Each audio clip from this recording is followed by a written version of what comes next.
Arthritis यानी joint pain या जोड़ों का दर्द, यह समस्या पहले तो बड़ी उम्र के लोगों को ही होती थी, लेकिन आजकल यह समस्या हर उम्र के लोगों में पाई जाने लगी है। यह आर्थराइटिस अनेक प्रकार के होते हैं और इसे होने के भी कारण अलग अलग हो सकते हैं।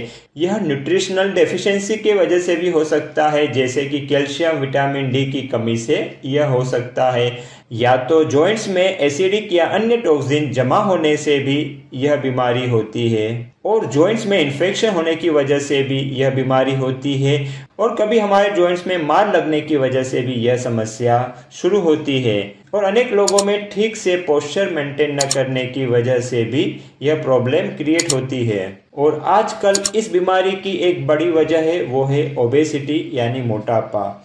जी हाँ, ओबेसिटी के वजह से भी उन जॉइंट्स में दर्द होता है, जैसे कि एंकल, नी में, जिसमें शरीर का वजन आता है, और हार्मोनल प्रॉब्लम्स की वजह से भी यह समस्या हो सकती है, जैसे थायराइड हार्मोन की प्रॉब्लम में भी जॉइंट्स में और मसल्स में पेन होता है। तो ऐसे अनेक अलग अलग कारणों से यह प्रॉब्लम पैदा होती है। आज इस वीडियो में मैं आपको यह जोड़ों के दर्द के लिए, आर्थराइटिस के लिए, जॉइंट पेन के लिए ऐसी 2 पावरफुल होम्योपैथिक दवाई के बारे में बताने वाला हूँ, जो चाहे आपका किसी भी कारण से और किसी भी प्रकार का जॉइंट पेन हो तो उसमें यह दवाई आपको अवश्य लाभकारी होगी। अगर आपकी बीमारी अच्छे से अच्छी ट्रीटमेंट कराने पर या लंबे समय से ठीक नहीं हो रही है, या तो आपको कोई बड़ी बीमारी हुई है, तो आपको डिजीज को ठीक होने में बाधा पैदा करने वाले 2 सबसे बड़े डिजीज बूस्टर्स के बारे में जानना होगा, जिनके बारे में मैंने इस वीडियो के एंड में जानकारी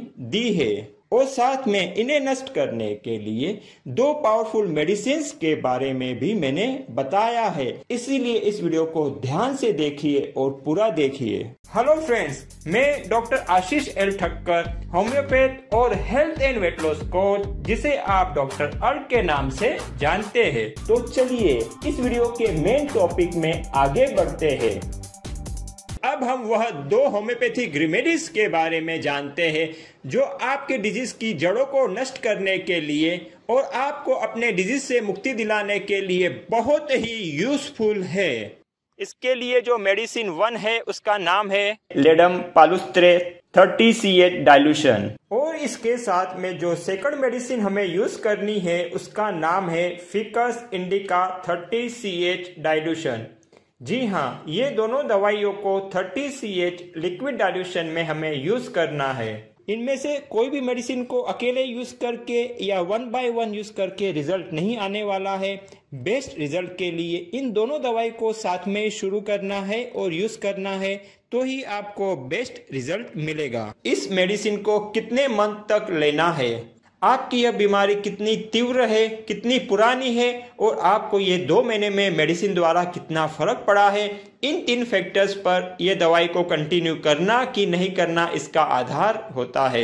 इसलिए 2 महीना यह दवाई लेने के बाद में आप मुझे कमेंट में बताइए कि आपकी यह बीमारी कितनी तीव्र थी और कितनी पुरानी थी, और यह भी बताइए कि यह 2 महीने की मेडिसिन लेने के बाद में आपको कितना और कैसा फर्क पड़ा है। तो मैं आपको बताऊंगा कि आपको ये मेडिसिन को कंटिन्यू करना है या नहीं करना है, और कंटिन्यू करना है तो कितना करना है।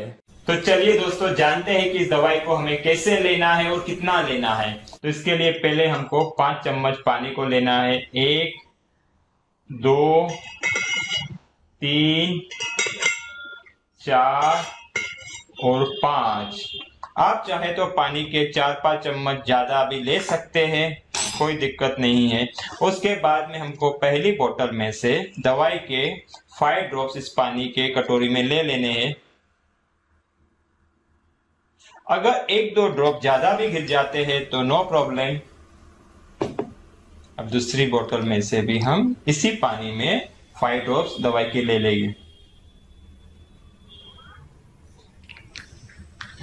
इसी तरह से दोनों दवाई के 5 ड्रॉप्स हमने लिए हैं, और 5 टीस्पून यानी 5 चम्मच पानी को लिया है। कोई भी एक सादी कटोरी आप इस्तेमाल कर सकते हो, प्लास्टिक की हो या कोई भी मेटल की हो, नो प्रॉब्लम। और फिर इस दवाई को पी लेना है। इन दोनों मेडिसिन को दिन में 3 बार इसी प्रकार से लेना है। और हाँ, इस दवाई को कुछ खाने के हाफ एन आवर यानी आधा घंटा पहले या तो फिर कुछ खाने के आधा घंटा बाद में आप ले सकते हैं। इस दवाई को आप किसी भी होम्योपैथिक फार्मेसी से ले सकते हैं, खरीद सकते हैं, या तो आप चाहे तो ऑनलाइन भी बहुत सी ऐसी वेबसाइट है जहां से आप इसको घर बैठे और कुछ डिस्काउंट में भी प्राप्त कर सकते हैं। अगर आप चाहे तो ऑनलाइन किस वेबसाइट से ये दवाई डिस्काउंट में प्राप्त होती है उसकी लिंक भी मैं डिस्क्रिप्शन में दे दूंगा, वहां से भी आप इसे ऑर्डर कर सकते हैं। इस दवाई को कितना लेना है, कैसे लेना है, ये तो हमने जान लिया, लेकिन इसके साथ में होम्योपैथिक दवाई लेने के और भी कुछ नियम है। इसके बारे में जानकारी देने के लिए मैंने अलग वीडियो बनाया है जिसकी लिंक डिस्क्रिप्शन में भी है, और आप आई बटन दबाओगे तो वहां पर भी आपको वह वीडियो मिल जाएगा, तो उसे भी आप अवश्य देखिए। अगर आपकी बीमारी अच्छे से अच्छी ट्रीटमेंट कराने पर या लंबे समय से ठीक नहीं हो रही है, या तो आपको कोई बड़ी बीमारी हुई है, तो आपको डिजीज को ठीक होने में बाधा पैदा करने वाले 2 सबसे बड़े डिजीज बूस्टर्स के बारे में जानना होगा।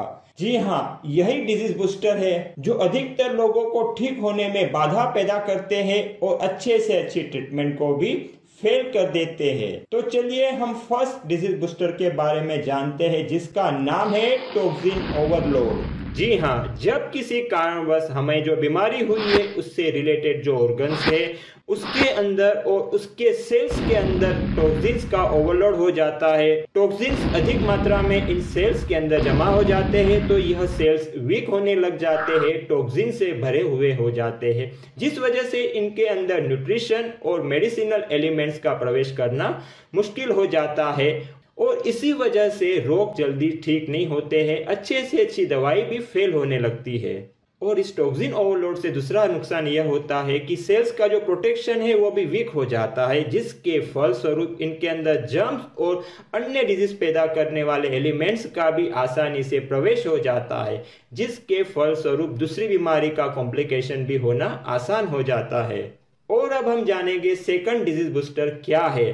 वो है हमारी जो हीलिंग पावर है उसका वीक होना, यानी हमें ठीक करने वाली एक पावर, एक शक्ति हमारे अंदर ही है, लेकिन जब किसी कारणवश ये जो इनर हीलर है, इनर हीलिंग पावर है, वह खुद बीमार हो जाता है और वीक हो जाता है, जिसके फलस्वरूप हमारी बीमारी ठीक नहीं होती है।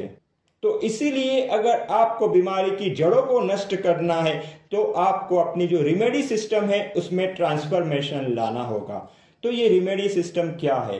रिमेडी का सिंपल सा मीनिंग है मेडिसिन या दवाई जो आप इस्तेमाल करते हो, तो आप जो दवाई इस्तेमाल करते हो उसमें ट्रांसफॉर्मेशन लाना जरूरी है। तो ये ट्रांसफॉर्मेशन क्या लाना है हमें? तो उसके लिए सिंपल सा है, आप जो भी ट्रीटमेंट कर रहे हो, जो भी ट्रीटमेंट आपको योग्य लग रहा है वो कीजिए, लेकिन उसके साथ में ये जो हीलर है या तो आपका हीलिंग पावर है उसको, और जो आपकी डिटॉक्स की प्रक्रिया है उसको बूस्ट करने के लिए भी रेमेडी लेना बहुत जरूरी है। और इसीलिए इस वीडियो में मैं आपको 2 पावरफुल हीलिंग और डिटॉक्स बूस्टर बताने वाला हूं जो पूर्ण रूप से सेफ है, और ये है होम्योपैथिक रेमेडी और होम रेमेडी के रूप में। तो चलिए सबसे पहले हम healing and detox booster homeopathic remedy के बारे में जानते हैं, और इस रेमेडी का नाम है फिकस इंडिका। जी हाँ, यह एक ऐसी रेमेडी है जो हीलिंग प्रोसेस को और डिटॉक्स की प्रोसेस दोनों को बूस्ट करने के लिए जबरदस्त काम करती है, आपको मदद करती है।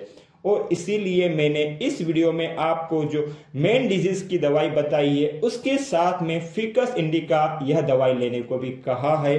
तो इसकी जो वजह है वो यही है कि यह जो रेमेडी है वो आपकी हीलिंग और डिटॉक्स की प्रक्रिया को बूस्ट करती है, जिस वजह से आपकी ठीक होने की स्पीड और संभावना बढ़ जाती है। और इसके साथ में जो हमें होम रेमेडी यूज करनी है उसका नाम है सिनेमोन टी, यानी दालचीनी की चाय। जी हाँ, यह भी एक पावरफुल हीलिंग और डिटॉक्स की प्रक्रिया को बूस्ट करने वाली होम रेमेडी है। इस चाय को किस प्रकार बनाई जाए और किस प्रकार ली जाए इस बारे में भी डिटेल में जानकारी देने वाला मेरा एक अलग वीडियो है, तो उसे आप खास देख लीजिए, जिसकी लिंक भी आपको डिस्क्रिप्शन में और आई बटन के वहां मिल जाएगी। और हाँ, अगर आप अपनी इस हीलिंग की प्रोसेस और डिटॉक्स की प्रोसेस को पूर्ण तरह से बूस्ट करना चाहते हो और अपने डिजीज फ्रीडम के साथ में हेल्थ के लेवल को भी बढ़ाना चाहते हो, तो उसके लिए मैं एक वीडियो सीरीज तैयार कर रहा हूँ, जिसमें diet, remedy system, attitude, mind और लाइफस्टाइल इन चारों लेवल में ट्रांसफॉर्मेशन लाके हम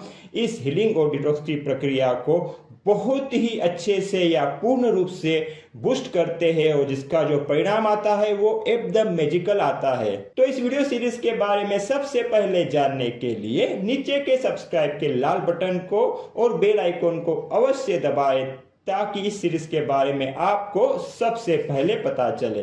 तो फ्रेंड्स, इस वीडियो में इतना ही, लेकिन अगर आप और किसी बीमारी के बारे में होम्योपैथिक दवाई के नाम जानना चाहते हो या तो हेल्थ और ओबेसिटी से रिलेटेड कोई भी आपकी समस्या के कुछ सवाल है तो आप उसे कमेंट्स में अवश्य लिखें। संभव हुआ तो उस टॉपिक पे वीडियो बना के मैं जल्दी ही पब्लिश करूंगा।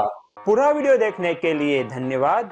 अच्छा लगा हो तो लाइक और शेयर अवश्य करें और अब तक सब्सक्राइब न किया हो तो नीचे के लाल बटन को दबाकर कर दीजिए और बेल आइकॉन को भी अवश्य दबाएं, क्योंकि मेरे हर नए वीडियो के बारे में आपको सबसे पहले पता चले। Stay connected, stay healthy, grow happy.